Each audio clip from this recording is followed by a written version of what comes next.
Bersama saya Diana Velia Patiploya SPD, penyuluh anti korupsi Energi Timur yang tergabung dalam paket Maluku. Saya akan bersama dengan anak-anak di sekolah saya membicarakan atau berdiskusi tentang kecurangan yang terjadi di kelas atau di sekolah. Karena kecurangan adalah awal mula adanya bibit-bibit korupsi. Silakan saksikan podcast kami.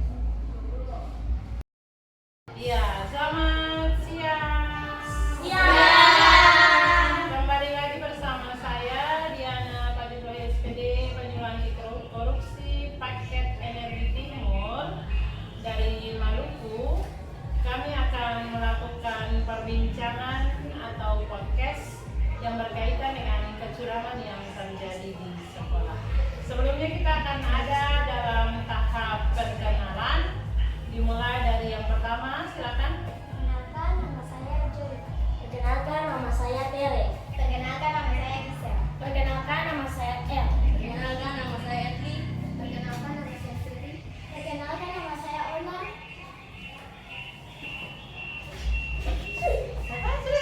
Perkenalkan, nama saya Lasri. Hari ini kita akan membahas tentang kecurangan-kecurangan yang terjadi di kelas ataupun di lingkungan sekolah. Kira-kira di antara kalian semua sudah pernah mendengar kata curang? Sudah, Bu. Contohnya misalnya apa, Joy? Contohnya, misalnya ada dua siswa yang membuat masalah, tetapi guru hanya menyalahkan satu siswa itu karena mungkin guru tidak tahu bahwa satu siswa itu membuat masalah itu. Yang lain sih? Contohnya seperti kita lagi ribu berapa, terus kan sudah catat nama ribu ya. Kita baru itu tapi temannya kita catat nama ribunya. Oke, El. Saya kayak ibu guru nih, saya buat soal sendiri, saya jawab sendiri, terus saya jawaban answer sama kayak saya punya teman yang mungkin duduk di barisan atau di depan lain. Terus ibu guru bilang kalau saya itu curang, saya merasa kayak saya sering curang, ibu guru yang curang, maksudnya kesalahan saya. Oke. Esli? Sama saja itu kayaknya. Tapi saya bedanya tuh saya dapat tulis sendiri tuh. Kalau saya bikin soal mereka saya teman-teman semua ikuti loh.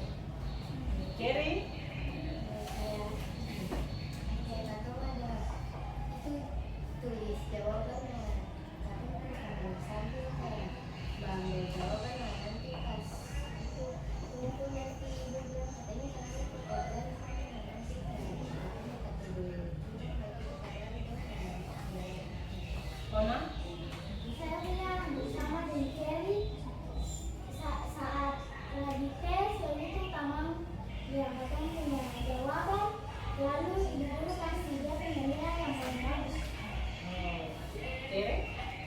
Ada dua siswa yang sakit itu, terus satu siswa itu dia sakitnya lebih parah, dia masuk ke rumah sakit, sedangkan siswa yang satunya itu dirawat di rumah. Tetapi siswa yang masuk rumah sakit itu dia sudah keluar rumah sakit, tetapi siswa yang di rumah dia masih sakit. Terus siswa yang keluar rumah sakit itu dia masih malas untuk ke sekolah. Pas hari yang sama dua masuk, terus ibu guru tanya yang sakit di rumah, kenapa sih segera masuk? Si pemalas, sedangkan yang di rumah sakit ini dia yang pemalas. Menurut saya itu curang.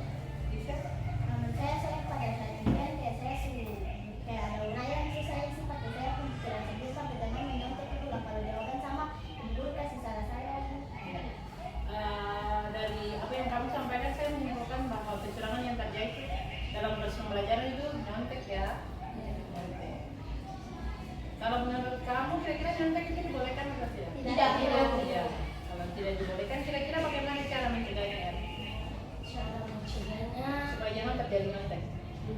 mungkin memberitahu guru, Memberitahu guru tentang kayak ibu dia ini si itu yang nyontek saya punya pekerjaan dulu, terus nanti kayak tidak paham.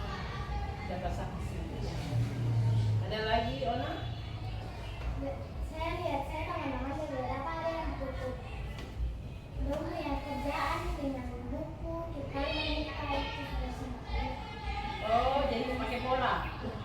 supaya jangan terjadi nyontek, sembunyikan kertas tes kamu dari orang lain supaya jangan orang lain ya orang lain ya.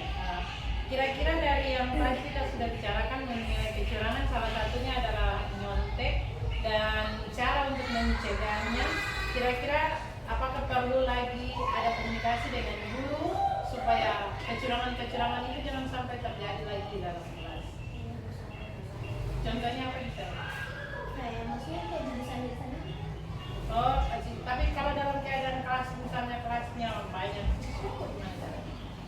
Maksudnya lapor kayak guru supaya kayak guru supaya Ya, kecurangan yang terjadi di lingkungan sekolah, di kelas, itu adalah awal dari kecurangan-kecurangan besar yang selama ini terjadi di negeri kita ini. Dan pastinya anak-anak semua sudah bisa mendengar, membaca media-media sosial yang mengabarkan tentang kecurangan. Kecurangan ini adalah awal dari bibit-bibit korupsi yang terjadi di negara kita.